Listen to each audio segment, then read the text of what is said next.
President Biden's age and mental fitness have become top concerns for American voters. And, well, it's not hard to see why they would be concerned about how he's doing. Joe Biden's like that grandpa that you love, that you believe in, you owe a lot. But you start to wonder, would you give this grandpa a high-stress job for 6 more years, or would you want something else for him?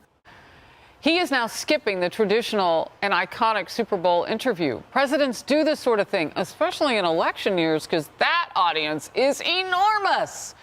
Just yesterday, President Biden appeared to forget the word Hamas.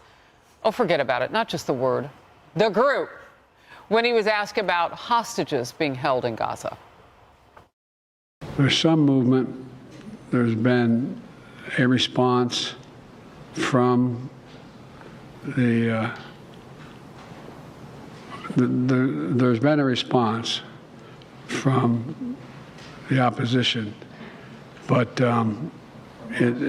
yes, I'm sorry, from Hamas. Well, that's a really bad choice of words, because that's what he sees as his political opponents, the opposition. So he really couldn't think of Hamas. This past Sunday, Biden said he recently met with French President Francois Mitterrand, who passed away in 1996. Right after I was elected, I went to what they call a G7 meeting, all the NATO leaders. And I sat down and I said, America's back. And Mitterrand from France looked at me and said, you know, how long are you back for? Yeah, well, we know that this is true. Don't even bother asking the White House spokespeople about Biden's embarrassing mix-ups. Press Secretary Karine Jean-Pierre is not talking. How is President Biden ever going to convince the 3/4 of voters who are worried about his physical and mental health that he is okay, even though in Las Vegas he told a story about recently talking to a French president who died in 1996? I'm not even going to go down that rabbit hole with you, sir. What is We're the going to rabbit hole? Go ahead. He said he talked to Mitterrand. Go ahead. You saw the president in Vegas, in California. You've seen the president in South Carolina. You saw him in Michigan. I'll just leave it there. We'll get to the medical part in a second of all of this. Kayleigh McEnany, you've had that job.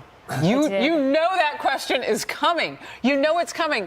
Is that how you handle that? No, you are not dismissive of what could, I guess, best be described as the #1 concern of American voters as it pertains to your principal, President Joe Biden.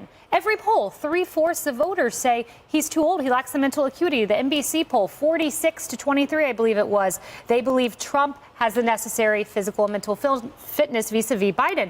So you don't dismiss this as a rabbit hole, because the rabbit hole happens to be the assessment of the American people. What you do is what she sort of leaned into in the second part of that answer.